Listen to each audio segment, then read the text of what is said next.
Good evening मित्रों। हम कक्षा 11 का चैप्टर नंबर 10 का अध्ययन कर रहे हैं, जिसका नाम है तरलों में यांत्रिकी।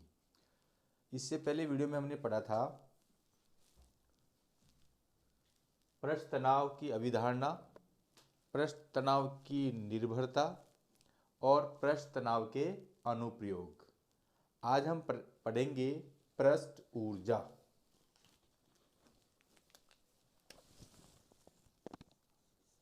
पृष्ठ ऊर्जा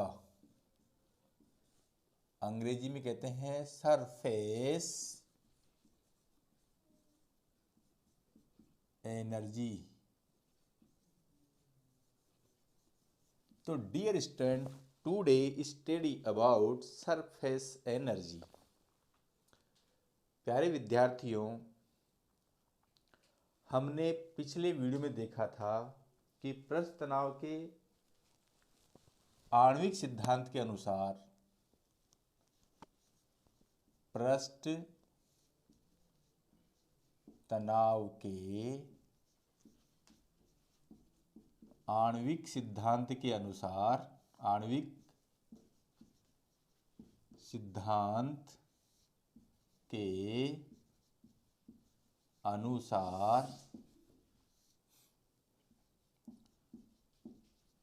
सतह पर स्थित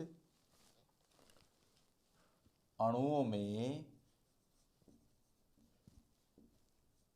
में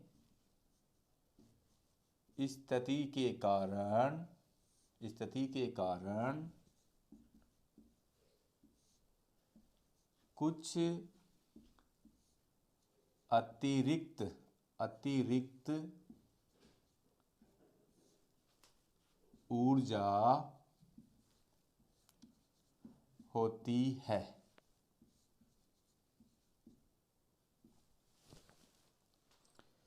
यह हमारा पृष्ठ तनाव का आणविक सिद्धांत कहता है सतह के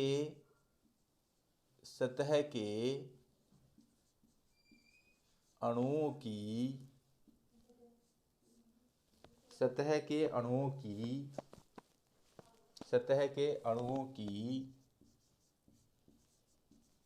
यह अतिरिक्त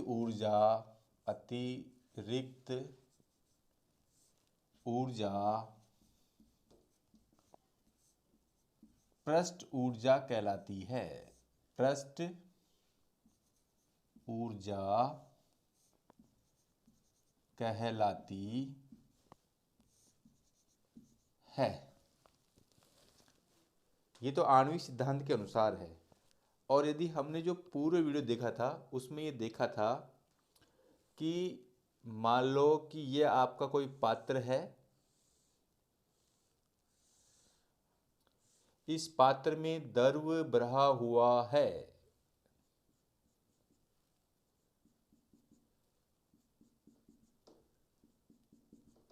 इस पात्र में द्रव भरे होने की वजह से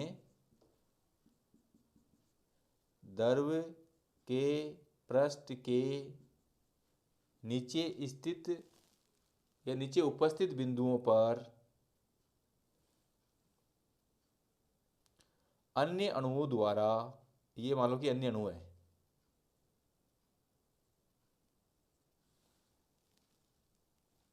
चारों ओर अंतर आणविक बल लगता है, जिससे किसी अणु का कुल बल 0 होता है। और ये हमने अध्ययन पिछले वीडियो में किया था। और जो बिंदु सतह पर उपस्थित अणुओं में परिणामी अंतर आणविक बल सतह के नीचे की ओर कार्य करता है। सतह के नीचे की ओर कार्य करता है। इतनी बात हमने पिछली वीडियो में की थी, जिसका मैंने शॉर्ट एंड स्वीच में रिवीजन कर दिया है।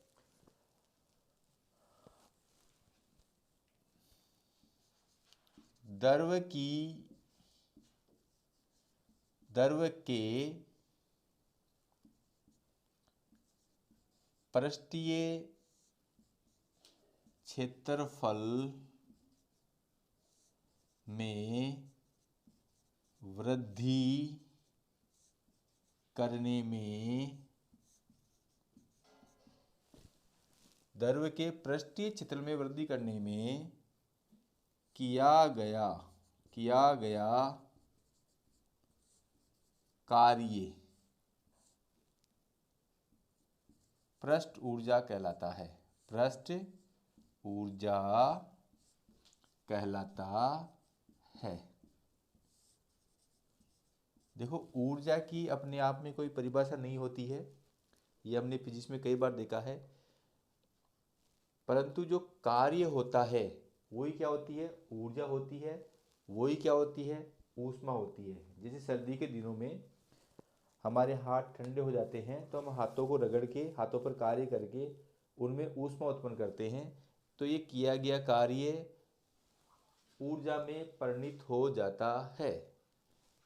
जब भी हमें ऊर्जा निकालनी पड़ती है तो हम किया गया कार्य निकालते हैं। और देखो, पृष्ठ तनाव के आणविक सिद्धांत में साफ कहा गया है कि स्थिति के कारण, यानी कि यहाँ पर गतिज ऊर्जा नहीं है, केवल स्थितिज ऊर्जा है। वो स्थितिज ऊर्जा ही पृष्ठ ऊर्जा होती है। यदि हम दूसरी परिभाषा दें तो द्रव के अंदर स्थित अणु को सतह तक लाने में किया गया कार्य ही क्या होता है, पृष्ठ ऊर्जा होती है। तो चित्रानुसार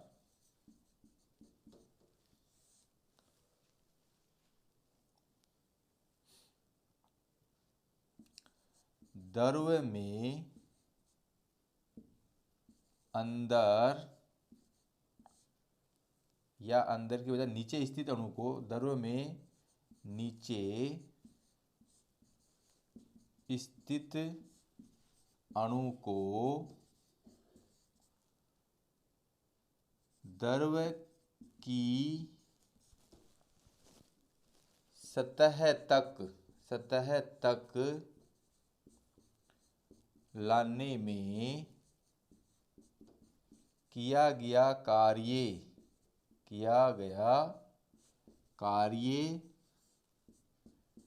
पृष्ठ ऊर्जा होती है। पृष्ठ ऊर्जा, किया गया कार्य पृष्ठ ऊर्जा कहलाती है।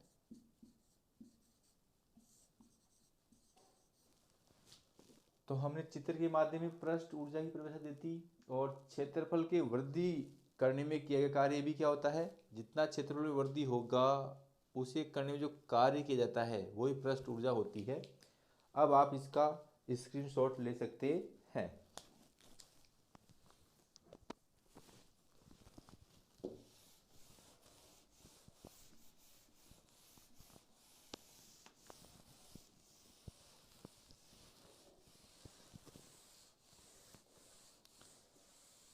अब हम क्या करते हैं, इसका गणितीय रूप निकालते हैं कि कितनी पृष्ठीय ऊर्जा होगी, उसकी गणना हम करते हैं। इसके लिए माना कि एक यू आकार का तार ABCD है। एक यू आकार का तार ABCD है। ABCD है। इस यू आकार के तार पर एक LM तार है, जो घर्षण रहित है। LM एक तार है जो घर्षण रहित है, जो इस यू आकार के तार पर आसानी से आगे पीछे हो सकता है। अब हम ये जानते हैं कि जब इस यू आकार के तार में कोई द्रव भरा होता है तो इसकी द्रव की सतह पर उपस्थित अणुओं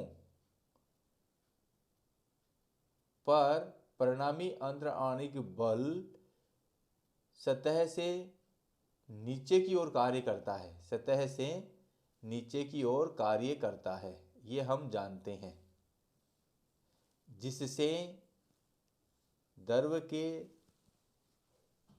पृष्ठीय क्षेत्र में न्यूनतम कमी होती है, या जिसे द्रव के पृष्ठीय क्षेत्र में न्यूनतम होने का प्रयास करता है। अब जब द्रव का बल इधर लग रहा है, इस बल को संतुलित करने के लिए इधर भी एक उतना ही परिमाण का बल कार्य करता है, जिसे मानते हैं F डेक्स है।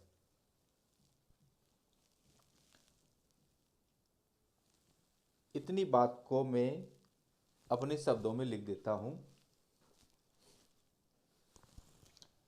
माना U आकार का तार ABCD है, जिस पर अन्य तार LM है जो घर्षण रहित है, तथा U आकार पर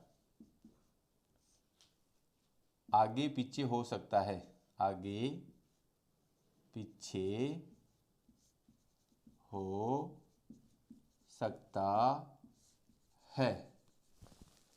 इस तार को हम आवश्यकता पड़ने पर आगे कर सकते हैं, आवश्यकता पड़ने पर पीछे कर सकते हैं, और ये घर्षण रहित है, इसका घर्षण नगण्य है।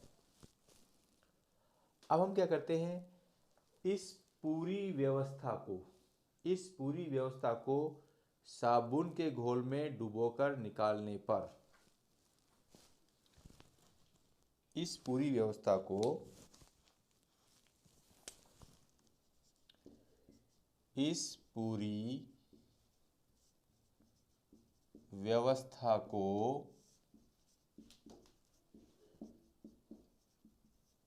साबुन के घोल में डुबाकर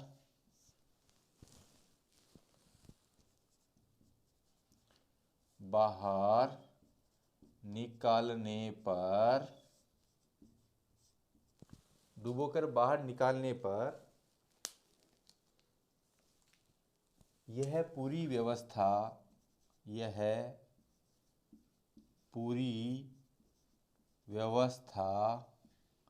या इस पूरी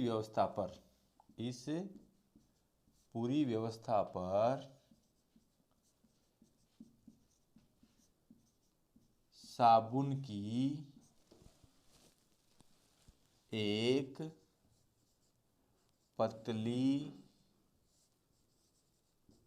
झिल्ली या फिल्म बन जाती है। इतनी बात आपके समझ में आ गई होगी। जब इस पूरी व्यवस्था को हम साबुन के घोल में डुबोकर बाहर निकालते हैं, तो इस व्यवस्था पर एक साबुन की पतली झिल्ली या फिल्म बन जाती है, जिससे LM तार पर एक बल कार्य करता है। LM तार पर एक बल कार्य करता है। देखो, पृष्ठ तनाव T बराबर F/L, परंतु यहाँ पर इस तार में एक पृष्ठ ऊपर है और एक पृष्ठ नीचे है, तो लंबाई कितनी होगी 2L। तो डेट सिंप्लाइज F बराबर T इंटू 2L, समीकरण नंबर 1। तो LM तार पर एक बल कार्य करता है और वो बल कितना है T इंटू 2L। अब हम क्या करते हैं, इस LM तार में थोड़ा सा विस्थापन करते हैं, यानी कि डेल एक्स विस्थापन करते हैं।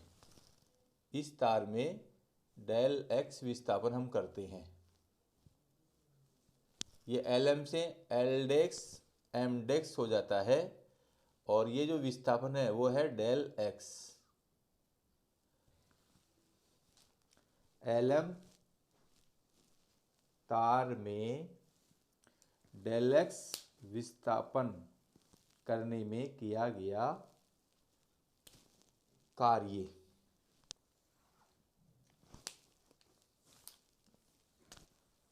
LM तार में डेल एक्स दूरी के विस्थापन में किया गया कार्य। अब देखो कार्य W बराबर हम जानते हैं बल इंटू विस्थापन। बल आपका F है, विस्थापन डेल एक्स है। बल आपका F है और विस्थापन डेल एक्स अपने माना है।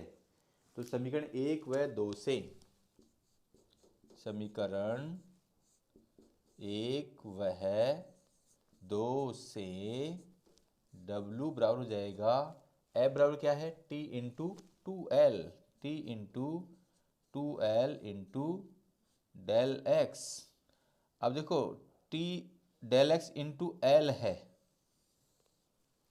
डेल एक्स इंटू 2L है।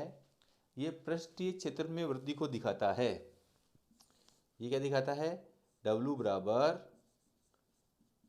पृष्ठ तनाव इंटू पृष्ठीय क्षेत्रफल में वृद्धि। तो इसको मैं क्या लिख सकता हूं, W बराबर T into del A. Del A क्या है, पृष्ठीय क्षेत्रफल में वृद्धि। T क्या है, पृष्ठ तनाव। डेल ए क्या है, पृष्ठीय क्षेत्रफल में वृद्धि, यानी कि अंतिम क्षेत्रफल माइनस प्रारंभिक क्षेत्रफल। अब ये जो किया गया कार्य है वो ही क्या होता है, पृष्ठ ऊर्जा को प्रदर्शित करता है। तो पृष्ठ ऊर्जा बराबर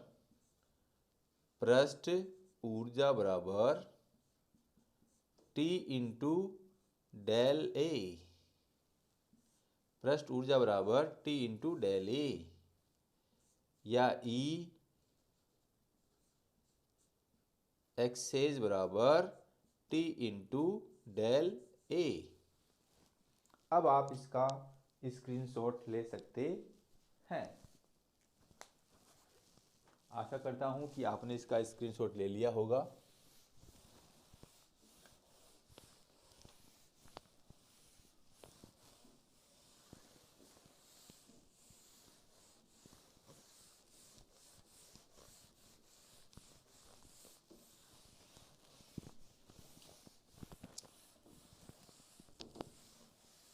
अब जो हमने पृष्ठ ऊर्जा निकाली है, ये जो किया गया कार्य है, उसका उपयोग हम कहाँ कहाँ करते हैं उसका अध्ययन करेंगे।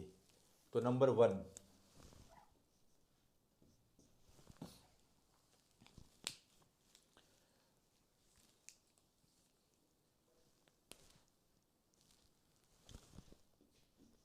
किसी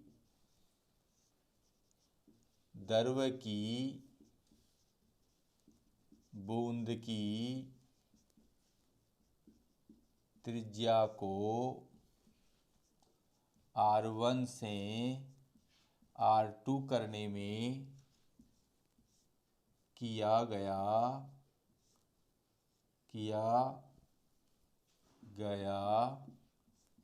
कार्य। तो देखो हम जानते हैं कि W बराबर, हम जानते है कि W बराबर T इंटू डेल ए। ये डेल ए क्या है?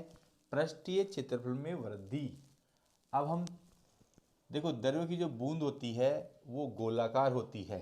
द्रव की जो बूंद होती है वो गोलाकार होती है। पहले त्रिज्या इसकी R1 थी, बाद में इसकी त्रिज्या R2 हो गई है। तो अब पृष्ठीय क्षेत्रफल वृद्धि कितनी होगी? इसका पृष्ठीय क्षेत्र होता है पाई R1 स्क्वायर, इसका पृष्ठीय क्षेत्र होता है पाई R2 स्क्वायर। तो डेली क्या जाएगा? पाई R2 square minus pi R1 square. भाई पहले पृष्ठीय क्षेत्र इतना था, बाद में इतना था, तो वृद्धि कितनी होगी? बाद वाले में से पहला वाला घटा देंगे। तो किया गया कार्य W बराबर क्या जाएगा? T इंटू 4 पाई R2 स्क्वायर माइनस 4 पाई R1 स्क्वायर। पृष्ठीय क्षेत्रफल में वृद्धि। डेले क्या है? पृष्ठीय क्षेत्रफल में वृद्धि। अब आप देख रहे हो कि इन दोनों टर्म में से 4 पाई कॉमन है, इसको मैं बाहर निकाल लेता हूँ। तो R2 square minus R1 square, मैं चाहूँ तो इसको T इंटू 4 पाई एक बारी प्लस चिन्ह में लिख सकता हूँ और एक बारी माइनस चिन्ह में लिख सकता हूँ, क्योंकि बीजगणित में हम जानते हैं कि ए स्क्वायर माइनस बी स्क्वायर बराबर ए प्लस बी इंटू ए माइनस बी।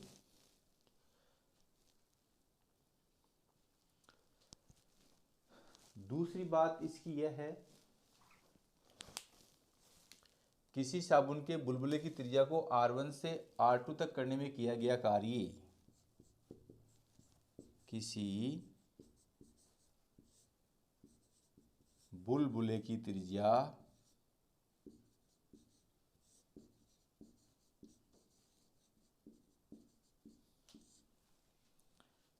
R1 से R2 करने में किया गया कार्य। यहाँ पर भी हो जाएगा। हम जानते हैं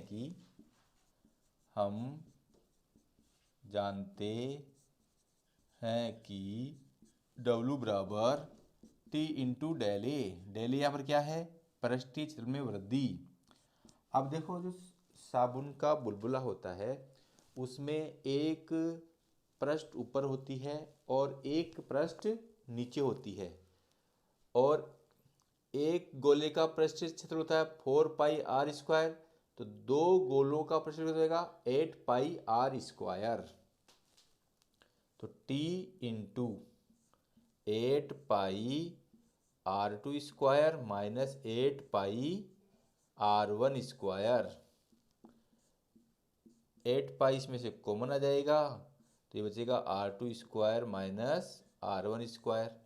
और फिर T इंटू 8 पाई, इसको मैं लिखता हूँ R2 प्लस R1 और R2 माइनस R1। अब पुनः आप इसका स्क्रीनशॉट ले सकते हैं। थर्ड और लास्ट इसका जो उपयोग है,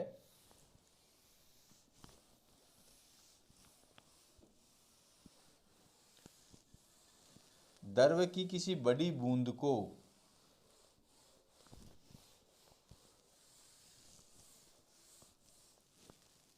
छोटी बूंद में फुआरने में किया गया कार्य।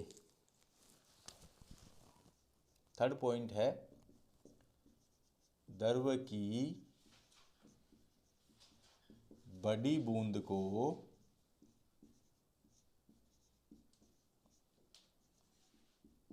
छोटी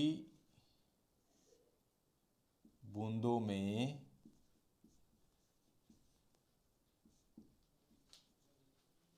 फुहारने में किया गया कार्य। द्रव की बड़ी बूंदों को छोटी बूंद में फुहारने में किया गया कार्य।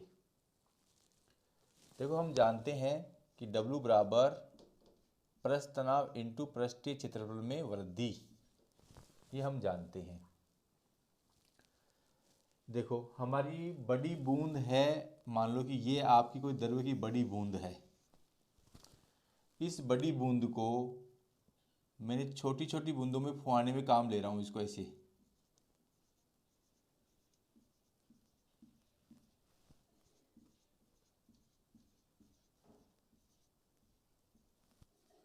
ये छोटी छोटी बूंदों में ले रहा हूँ, ऐसे ही और यहाँ पर होंगी, ऐसे ही इनके पास पास में।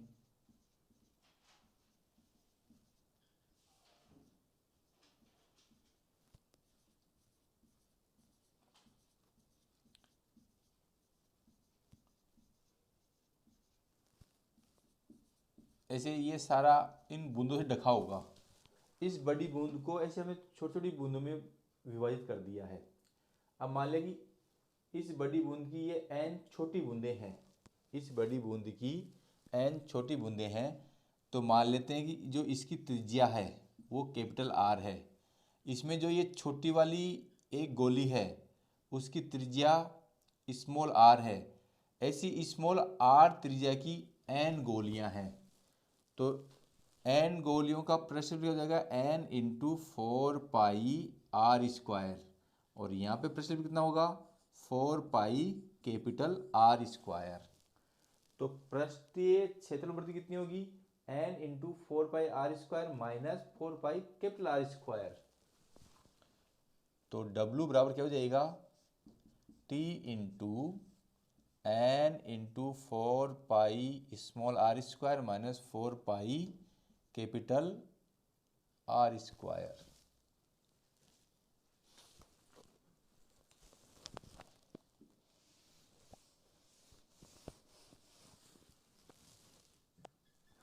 इस चीज को मैं यहाँ लिखता हूँ डेल A बराबर n into 4πr² minus 4π capital R²। ये पृष्ठीय क्षेत्रफल में वृद्धि हो जाएगी। डियर स्टूडेंट्स, आप ये जानते हो कि जो बड़ी बूंद का आयतन होगा वही n छोटी बूंदों का आयतन होगा। जो बड़ी बूंद का आयतन है वही n छोटी बूंदों का आयतन होगा। ये बात मैं लिख रहा हूं, बड़ी बूंद का आयतन बराबर बड़ी बूंद का आयतन बराबर n इंटू एक छोटी बूंद का आयतन, एक छोटी बूंद का आयतन। बड़ी बूंद की त्रिज्या r है और आयतन का हम जानते हैं कि 4/3 पाई r³ n। एक छोटी बूंद की त्रिज्या कितनी है स्मॉल r, तो इसका आयतन कितना देगा 4/3 पाई स्मॉल r³। 4/3 पाई से 4/3 पाई कैंसिल हो जाएगा, तो r³ बराबर n स्मॉल r³ समीकरण नंबर 1। दोनों पक्षों का घनमूल लूंगा तो r बराबर हो जाएगा n की पावर 1/3 r समीकरण नंबर 2।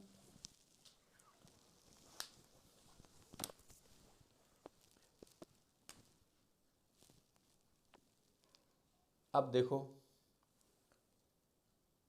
बड़ी बूंद को छोटी बूंद में विभक्त करने में किया गया कार्य, बड़ी बूंद को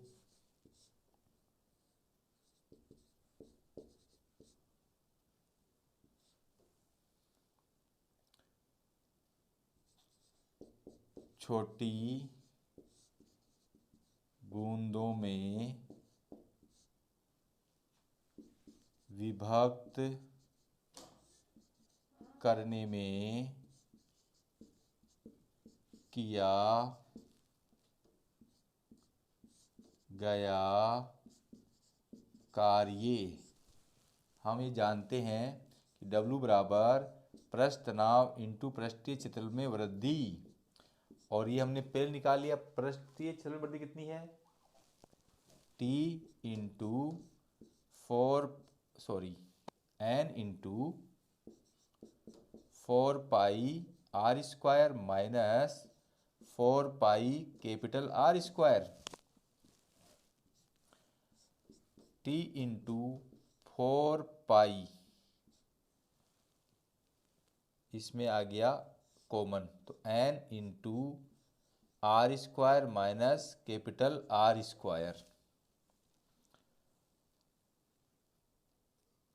अब देखो इस जो टर्म्स में है T into 4 pi N into R square upon R square minus R square.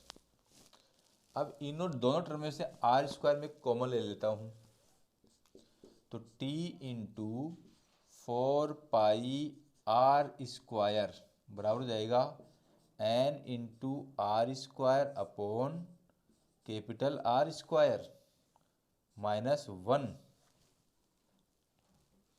देखो समीकरण 1 से एन बराबर हो जाएगा आर क्यूब बटे स्मॉल आर क्यूब, तो ये एन का मान हम रख देते हैं R cube upon small R cube.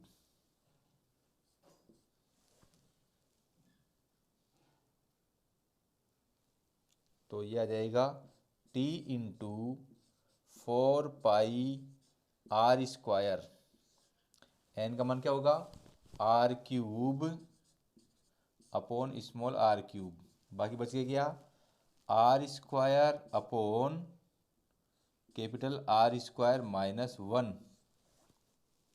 यह देते हैं चूंकि एन बराबर R cube upon small R cube. अब आप यहाँ देख रहे हो कि ये आर स्क्वायर से आर तो आर बचेगा और नीचे भी स्मॉल आर बचेगा, तो T into 4 pi R square R upon small R minus 1। इस 1 को मैं क्या लिख सकता हूँ आर अपॉन आर लिख सकता हूँ, 1 क्या लिख सकता हूँ आर अपॉन आर लिख सकता हूँ।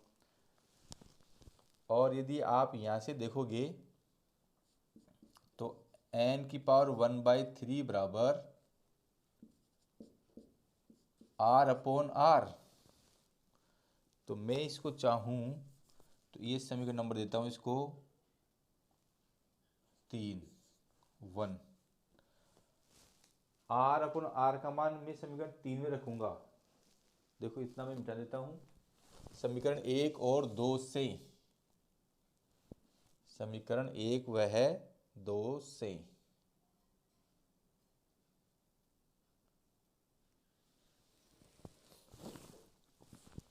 समीकरण 1 वह 3 से W बराबर T into 4 pi R square. देखो capital R upon small R का मान कितना है एन की पावर 1/3, एन की पावर 1/3 माइनस 1, समीकरण नंबर 4। समीकरण 3 से W बराबर T into 4 pi R square R upon small R minus 1, 1 के लिए सकता हूँ मैं आर अपॉन आर, 1 के लिए सकता हूँ आर अपॉन आर। अब ये पूरी चीज़ें मेरे किसी काम की नहीं है,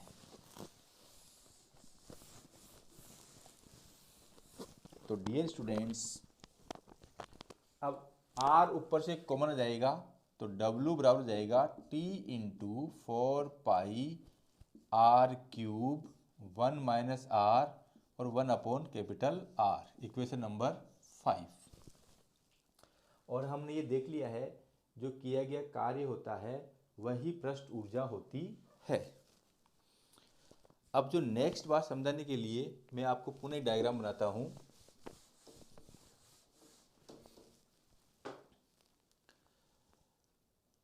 देखो जितनी पृष्ठीय क्षेत्रफल में वृद्धि होती है उतनी ही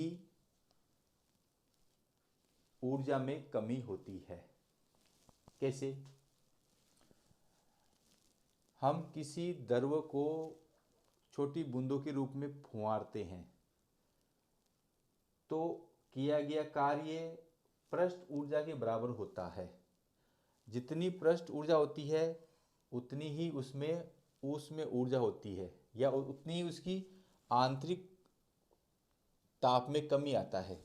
आप जानते हो, जब आप गर्मी के दिनों में शावर से नहाते हो तो शावर से नहाने पर जो पानी होता है वो ठंडा महसूस होता है, क्योंकि उसका तापमान कम हो जाता है।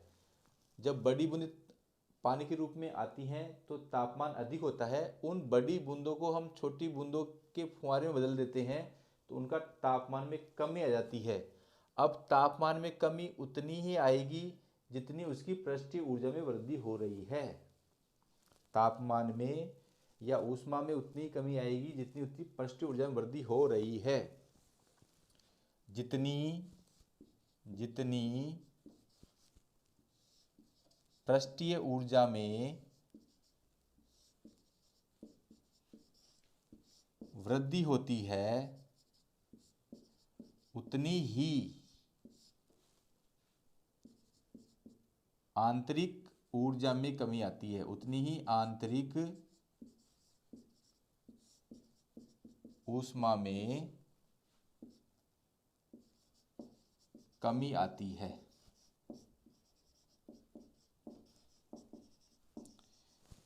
जितनी द्रव्य की पृष्ठीय ऊर्जा में वृद्धि होती है उतनी ही आंतरिक ऊष्मा में कमी आती है। और हम जानते हैं कि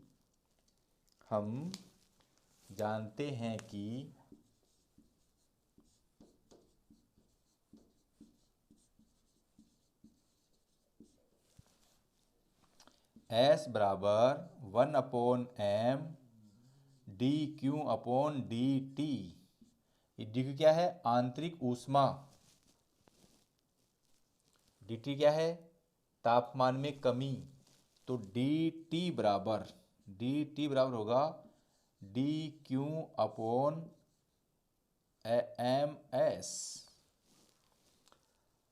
जितनी पृष्ठीय ऊर्जा होती है, अब पृष्ठीय ऊर्जा कितनी है? W। या इसी को हम क्या बोल सकते हैं? E excess. और E एक्सेस के बराबर होगी dq के बराबर होगी। तो समीकरण 5 से dq का मान समीकरण 6 में रखने पर समीकरण 5 व समीकरण 6 से जितनी पृष्ठीय ऊर्जा में वृद्धि होती है, यानी जितना E एक्सेज होता है उतना ही आपका क्या होगा? dq होगा। ये इसका गणितीय फॉर्मेशन हो गया है। इसको देता हूं मैं समीकरण नंबर। तो समीकरण 5 व 6 से समीकरण 5 व 6 से तो dt बराबर dq का मान कितना है? t into 4πr³ upon ms 1/r minus 1/R। जब हम द्रव्य की बड़ी बूंद को छोटी बूंदों के रूप में फुंवारते हैं तो उसकी तापमान में इतनी कमी आती है। तो डियर स्टूडेंट्स, आप मेरी वीडियो को लाइक, कमेंट्स और सब्सक्राइब करना नहीं भूलें। धन्यवाद।